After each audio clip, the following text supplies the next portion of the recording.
On this episode, I want to talk about Hanblecha, which is, for those of you who don't know, a traditional Lakota ceremony, one of the seven sacred rites of the Lakota Sioux. I want to talk a little bit about just the ceremony in general, the cultural context of it, the history a little bit, what it means, and how it works, what one does on the ceremony, and you know, I also want to talk about, I guess, in the second part of this podcast, I want to talk about the experience I had when I did the Hanblecha, um, which is a personal thing. Many people don't tell their visions, or maybe they'll leave it for somebody else to tell after they die, or they'll leave it written down somewhere, perhaps. Um, but I need to tell mine. Now now is the time. I may have waited, probably have waited too long to talk about what I saw, what happened. So Hanblecha, the Vision Quester starts, well in advance, at least a year, maybe could be well more in advance, leading up to the actual Vision Quest. Um, they are prepared, they're guided along by certain community members, most in particular a holy man or medicine person, or perhaps somebody who's both, who is trained in this regard. And there's some really great accounts of this in Thomas E. Mail's books. For example, interviews with Frank Foolscrow. He has a couple books with interviews of Frank Foolscrow. Also, his Sundancing book. There's many great resources out there on the internet. There's personal accounts and there's accounts about other people. Um, and Frank Foolscrow in particular, I think it was, who goes into yeah, it was into thought transference, yeah, certain abilities of Sesshoon, of intellect, psychic connection with somebody that you really care about. Um, the way that he would transfer thoughts non-verbally to people, so that he was guiding towards their humblecha. It can be a coming of age ceremony, sort of like like a bar mitzvah, bat mitzvah, or something. But I'm laughing because it's like a lot of the Lakota ceremonies. It's very physical. Um, I'll get more into why it's such a physical thing soon. But first, the Vision Quester is being prepared for a long time leading up to the ceremony, and one of the things they have to do beforehand is a simple task, a meditative task, in my opinion, of making 405 prayer offerings, tobacco ties.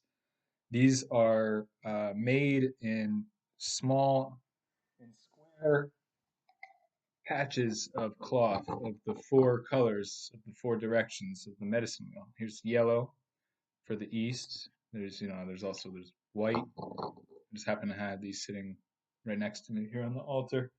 There's white over there. I have a black one somewhere.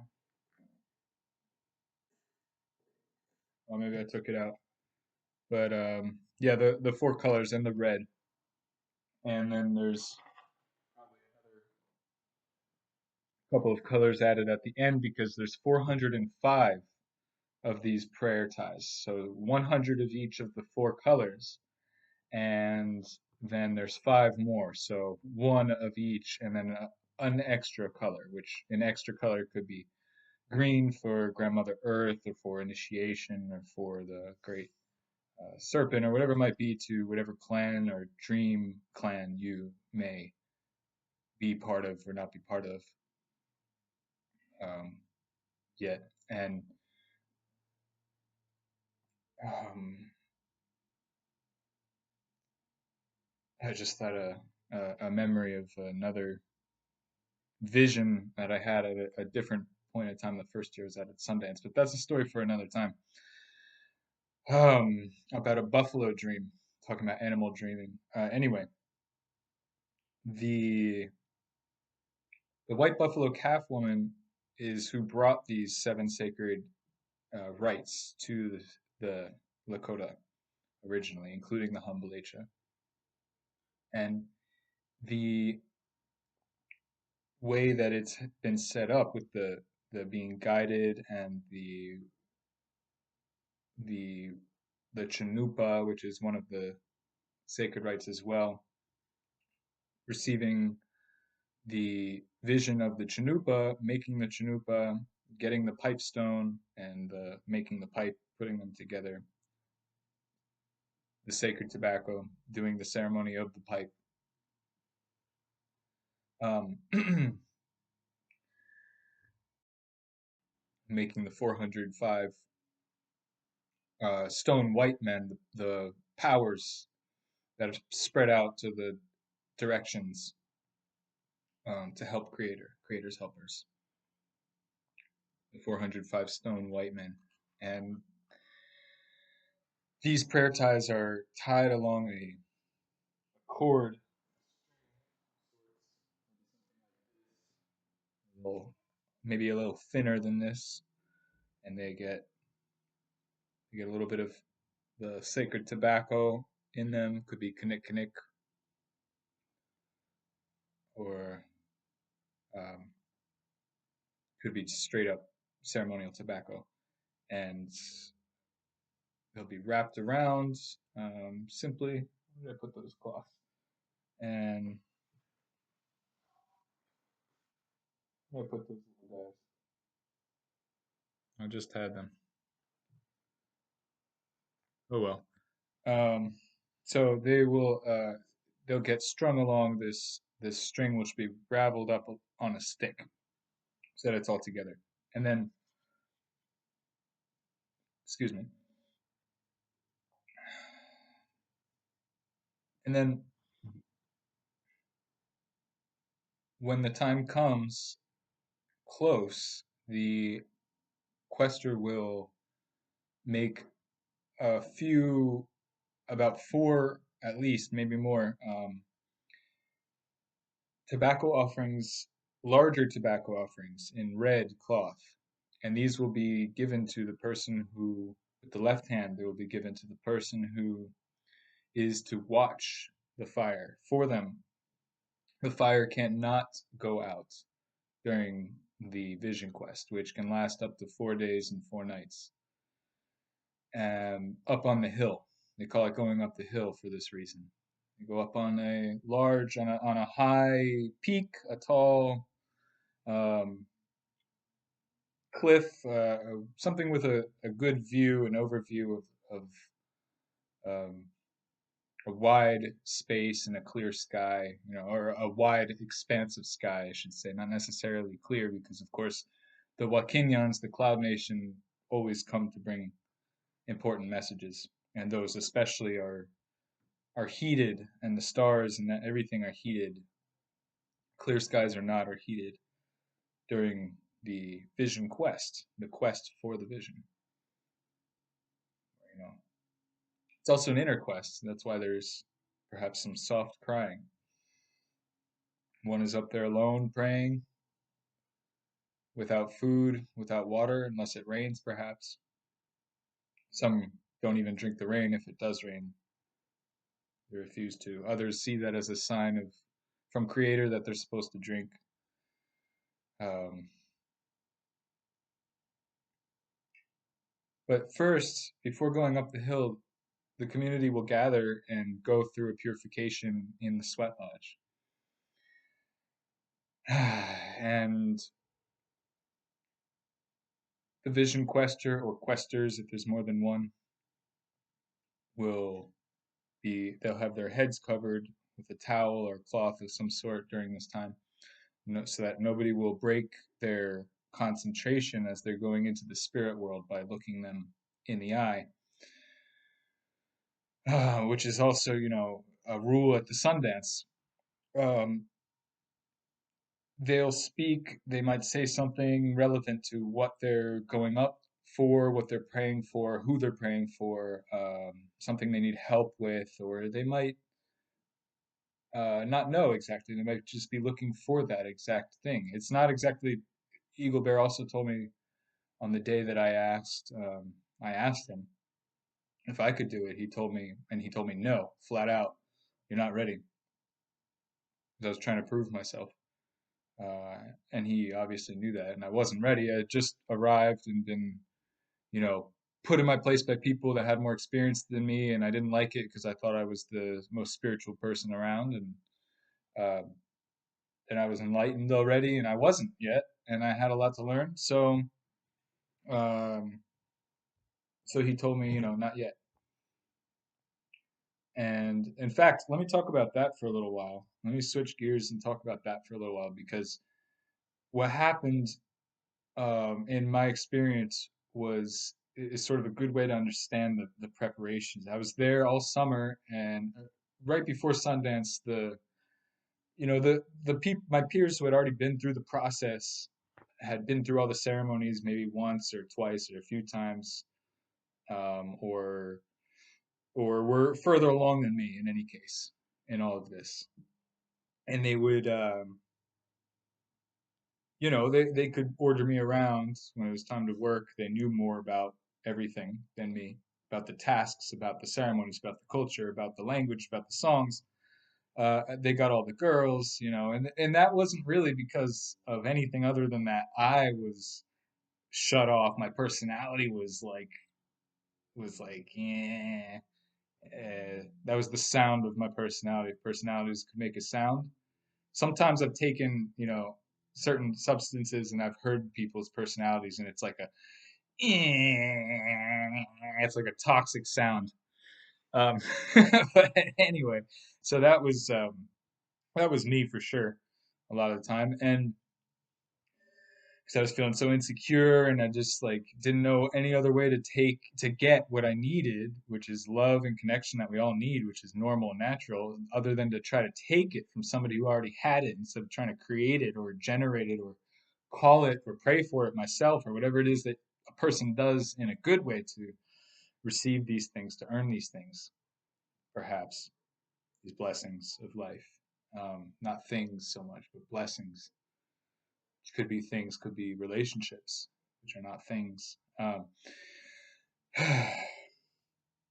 So, before I lose my train of thought, so I was feeling down and I wanted to prove myself, and I went with a couple of offerings of something to smoke on to Eagle Bear's house, and he was having a conversation with his partner at that time.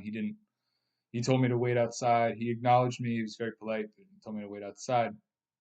I went a little bit into the woods, uh, where he told me to wait near the Apache Lodge. He has this little Apache Lodge because he's not Lakota, he's Apache. So I waited there, and um, where he does his own little sweat lodges, or him and his partner will do a little lodge or something in the winter time, and it faces the opposite direction of the normal sweat lodge, and it's all a little bit different. But he uh he eventually comes out and it tells me to spark up the offering so we can counsel with the smoke and counsel together with the smoke, and I passed it to him after it's lit, and I started getting frustrated because he didn't pass it back, forgetting that I brought this as an offering to him so that he would come and counsel with me because I was the one who needed him. um I couldn't quite figure out the depth of the dimensions of that need, what that really meant yet. Of course. So I was 22, 20, yeah, I was about 22 at this time, 21, 22. And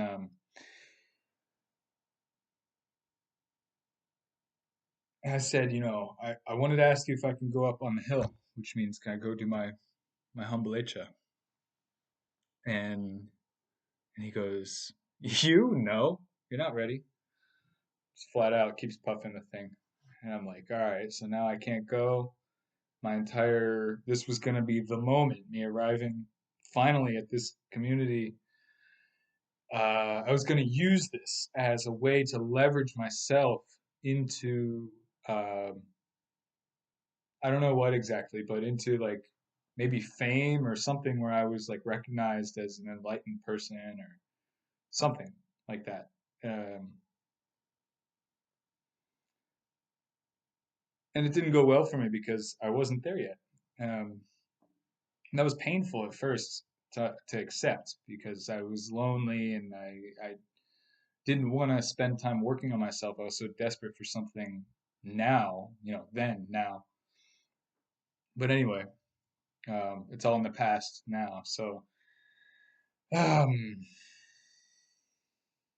so I finally thought of something to say to him. I said, right then he passes me the the lenya. So I'm like, okay, what do I do? Do I smoke? Do I tell him what I say, or do I smoke? Because it was about to go out. There's gonna be like one little hit, two little hits, maybe. Oh my God, man!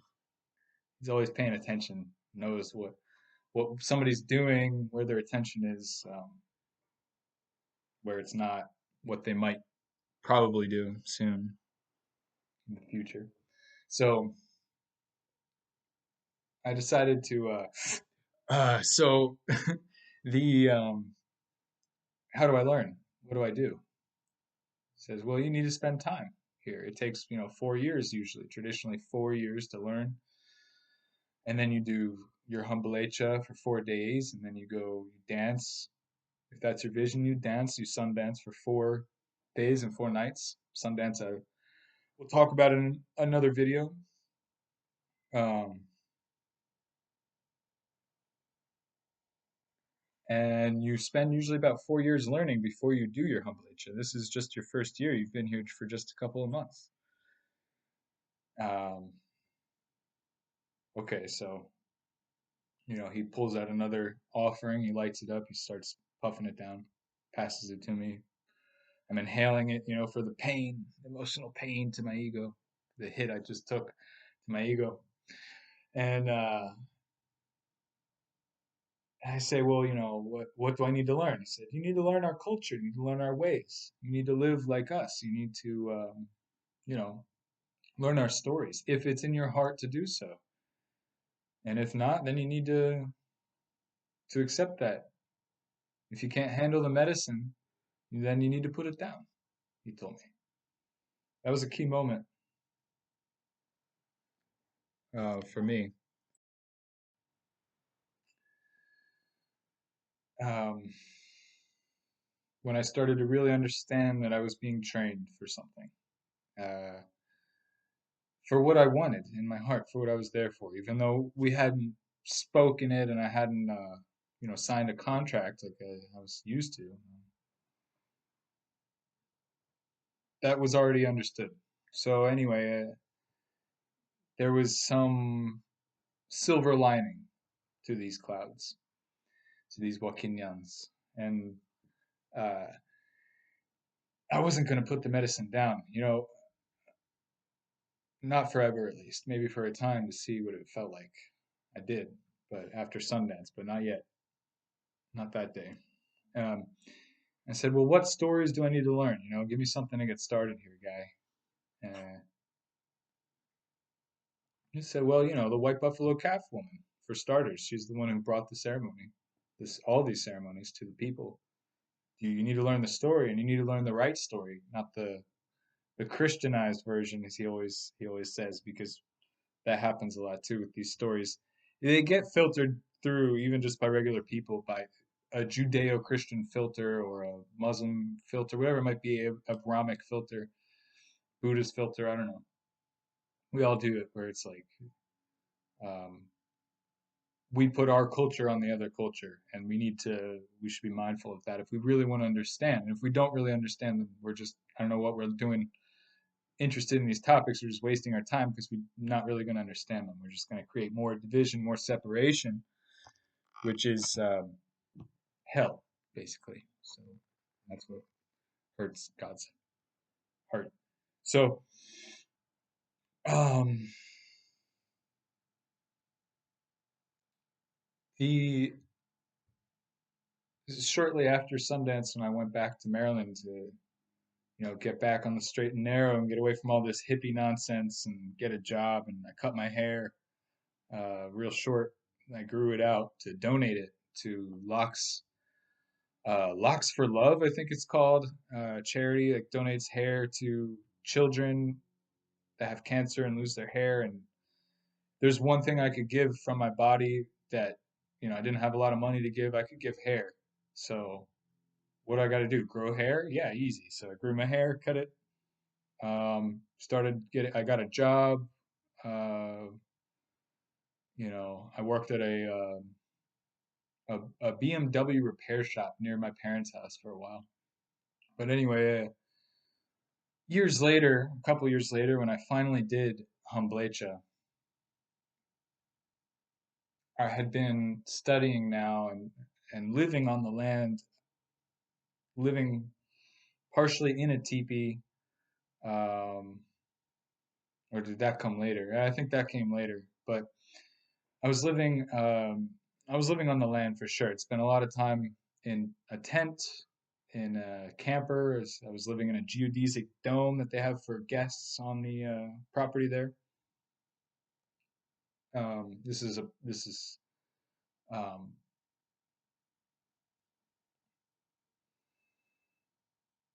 out on the ceremonial grounds there, and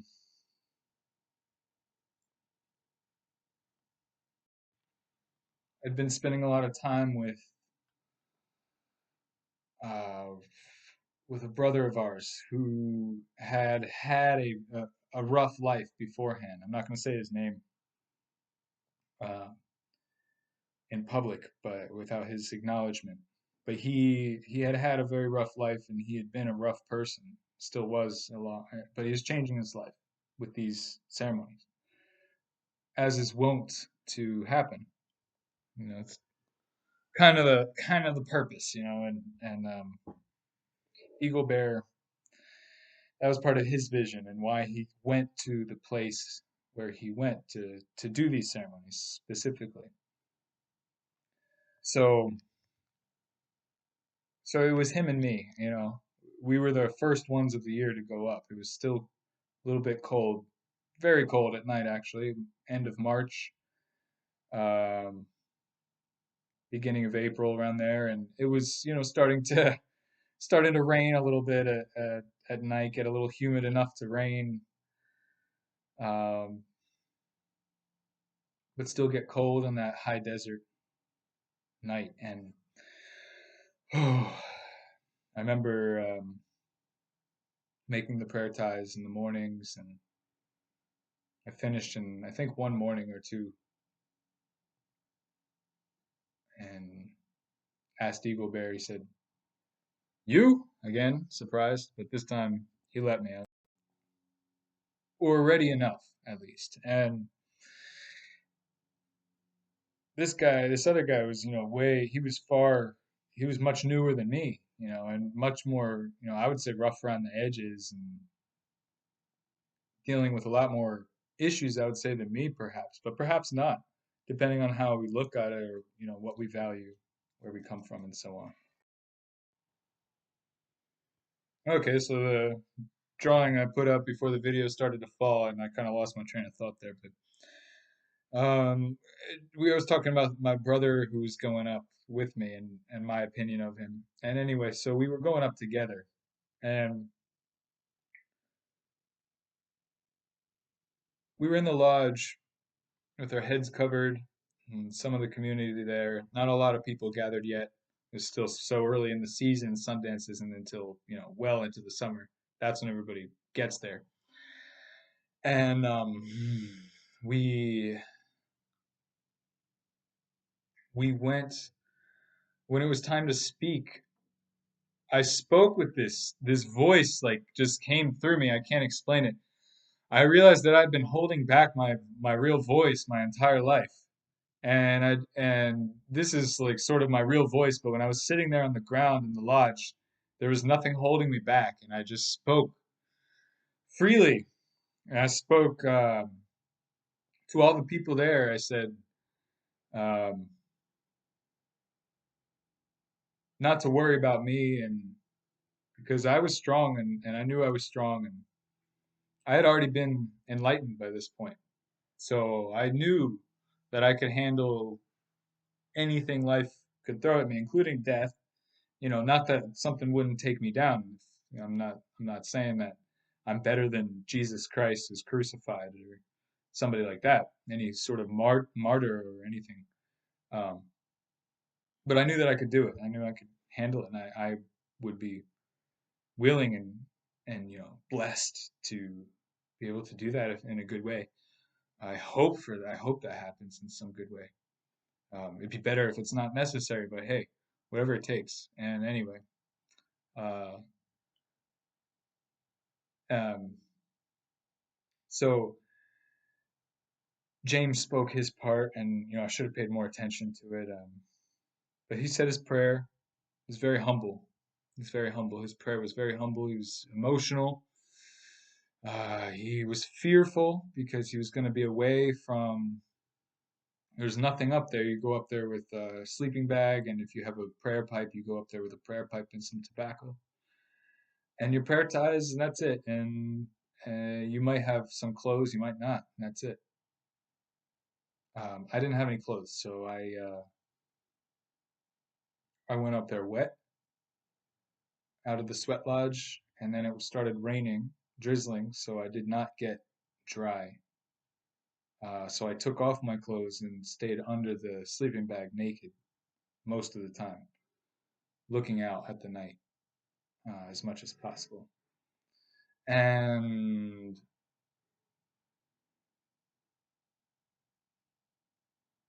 surely there will be people who say that, you're not supposed to do it that way, but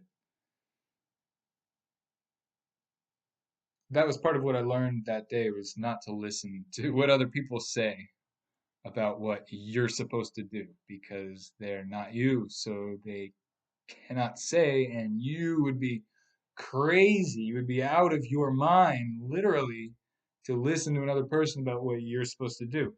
You're supposed to know what you're supposed to do, and that's why we do these ceremonies and get in touch with our Creator if we need guidance, and the spirits if we need guidance, and know what we're supposed to do. But so on the way up, what we do is we stop. We're led up by the community. Nobody looks us in the eyes, or we're still covered, so we're following their feet so we can see as we walk up the the hill, the foothill, the mountain, whatever it might be. In this case, it was pretty much a mountain. We were already up on a foothill, so going up a little bit onto this taller foothill slash mountain was didn't take that long, but it still took about 20 minutes the whole time because we stopped 4 times and Eagle Bear blew a conch shell to the 4 directions, stopping and doing one direction, one of the directions um, at each point. He didn't stop and play a One Direction song on the conch shell at each stop. That's not what I was trying to say. Like he didn't go and stop and say, "Okay, to the west direction." You don't know you're beautiful. That's not at all what happened on the Hanblecha ceremony. So that's not the right way to describe what happened. And I apologize for that. Misspeak on my part. That's not a word. It's now a word because I'm going to use it in this podcast and in future podcasts. Anyway, so he does that, we do that, and then we get to our hochika, which is what we call it. In other communities, it has a different name. Hochika is like the community place, the gathering place, where the stories are shared to the younger generations and just among the community, I guess. So at the hochika, 4 posts are placed strong enough to hold the prayer ties, which are unraveled, always clockwise. I don't know if the camera records everything backwards or what, but it's clockwise the way the earth spins, the way the earth rotates also around the sun. And we go into the Hochika and wait. They told me to face the west direction. They give different directions to different instructions to different people. And the West, of course, holds the significance of being that's West for me. Um, the black, the color of night, the color of the African nation, the color of our ignorance, the color of where we go to meditate. Ignorance is not something that we need to deny and say we don't have ignorance. Ignorance is a great thing, actually. It's a bad thing to deny reality. Ignorance, we're all ignorant before God because Wakantanka is the great mystery. God is infinite, and so nobody knows it all because it's just infinite. Once you know it all, boom, there's infinite things more to know, or whatever you can conceptualize about knowledge and wisdom and all that. Anyway, understanding and so on. Anyway, so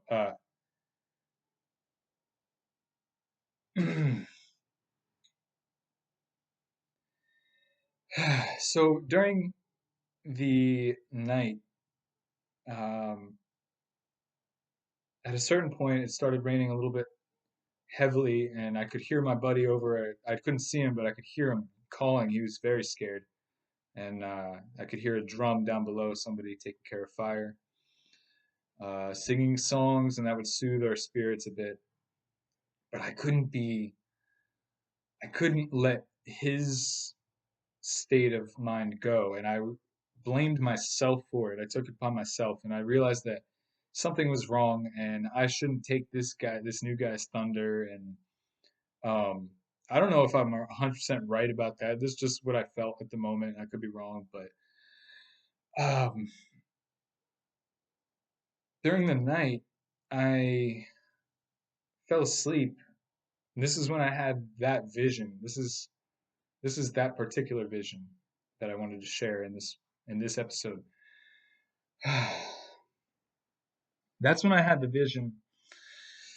Um, this is going to take a bit of a twist because what I saw was, as I don't know what happened. Eventually, I fell asleep somehow, uncomfortable as I was, naked, wet, a little bit wet, mostly dry, but a little bit wet, naked under a sleeping bag, on top of a mountain where there are bear, puma, snake, spider, all kinds of bug, insect, all kinds of birds, But it's night now, so there's night animals out.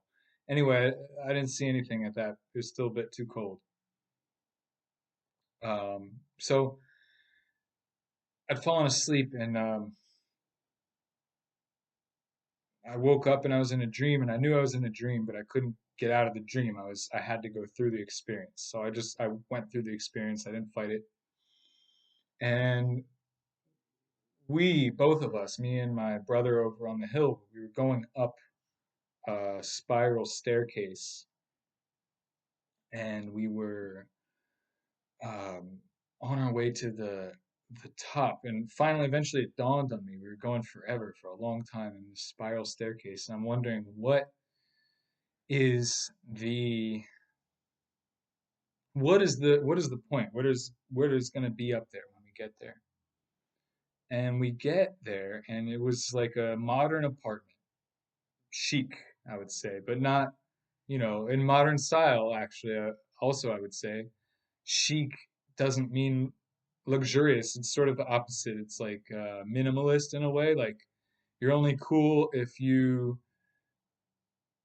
have if everything's like a little bit tiny and it's like not nothing too fancy and maybe just not the convenience of that we grew up with in my family, for example, with paper towels and everywhere and never running out and endless Kleenex and all that sort of thing. Oh, I could use some, huh? Anyway, these are like more ecologically minded homes, apartments, and so on, we could say. And this ties into what I experienced because as we were getting closer, my brother is getting like he's making these like animal noises. It sounds kind of like I hate to say it, but he sounds kind of like a dog whimpering behind me and like a child dog, like a toddler who's doesn't who's like regret in a regression. It's regressing. He does can't express himself, and he's just sort of making these guttural sounds to try to express fear and discomfort and like a sense of something is wrong and something's going to happen. And so I'm alert because this was not normal.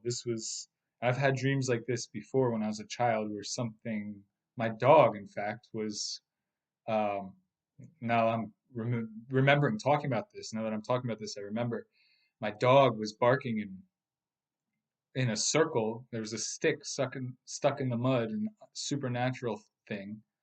And I was stuck in this dream and I was staring at this thing and I was outside of my body. My body was over there on the bed and I couldn't get back to that and I couldn't go forward. I don't know where I was trying to go. Maybe I don't want to know. And there was some weird presence in the room then. Very dark energy, like a demon. Bad spirit for sure. And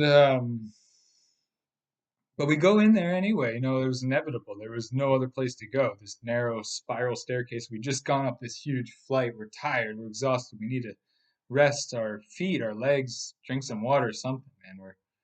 There's thirst. We could feel the thirst in our throats by now for sure. It's only been, you know, 12 hours, maybe less. Um, about that. Anyway, we go in there. James is just freaking out. He's behind me the whole time behind me. And it's a party inside. There's everybody we know, everybody in the world is there. Like everybody that's anybody is there. It's just packed, and this tiny little apartment somehow has more space than it should have, and more rooms than it should normally have because it's kind of a weird dream thing. And it's just endless people, and there's like this modern kitchen with one of those I don't know what they call it, like an island, maybe they call it a counter that's in the middle of the kitchen where there's and people are like leaning on that and they're talking and chatting and everything going on during um this party. And it's I'm there. It doesn't feel right, but it's like, okay, party's not a bad thing. Okay, so I'm just standing still, like, in we have coats on, winter coats, and I'm standing there with my brother and still behind me, our back to the door, not sure if we're gonna stay. The door looked like the door of an apartment that I lived in when I was a little boy. And but that's just a small little detail. I might have not that might not even be true. Anyway, sorry about that. Anyway, so um, what's for sure is that it started to dawn on me whose party is this? Whose apartment is this? Is this place just rented out? And it wasn't fully clear, but surely the host or the center person, the center character of the event was a demon. There was no doubt. I could feel it. I could see it. I could sense it. It was a demon. It didn't look like a demon, though. And James was like freaking out. James knew it was a demon, but couldn't, verbalize it. And I'm getting like chills. I'm getting like really cold chills right now as I talk about this, actually. And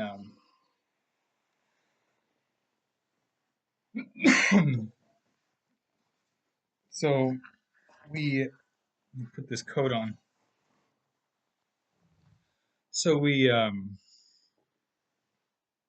everybody, I'm looking around and nobody seems to notice, nobody seems to care. And if they do notice, nobody seems to care. And they're just drinking their little martinis and their alcohol. I don't know what they are. I don't know about drinks really. And I drink sometimes a little bit, but I try not to. I don't like to. And I drink very little when I drink for the most part.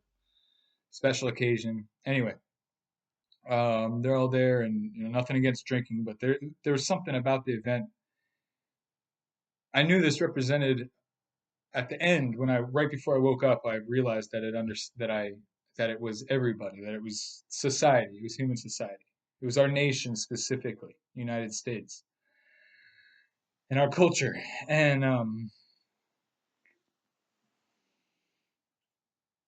so what do? I'm here, and this demon comes sort of like slinking into the room and very charismatic. Is it tiny guy, tiny, skinny, uh, nerdy, intellectual. That's the key thing. Intellectual. Non-threatening. Non-threatening body, face, appearance, non-threatening. Clean cut, nothing like me, don't worry. No, but clean cut, nice glasses, nice, a bit like like a very young Bill Gates, a young skinny Bill Gates, but in modern times. It was like Bill Gates' son that lives in a different world or something. And it was a demon, and it was the demon that's controlling, it was controlling everybody's minds there. And I could suddenly, when I thought about attacking the demon or doing something to stop the demon, to end the demon, is what I thought in some way, not in words. I saw people's eyes flashed like this, like they had no eyes almost. Like there's like a reflective thing, but they're like deep black, back, back, back, forever, forever, forever. And it was very strange. So I knew that he was controlling their minds. He was somehow transmitting something. He had like a device on him too that was like a demonic technological cell phone device or something. I've seen stuff like that too in real life anyway. He was controlling people's minds. Anyway, there was only one thing to do, and so I just took this fist right here and I cocked back, and just before he had time to react or do anything, or anybody had time to do anything, there was a gasp and just clocked him one right, right between the eyes, right in the nose. Broke his glasses, sent him sprawling to the floor.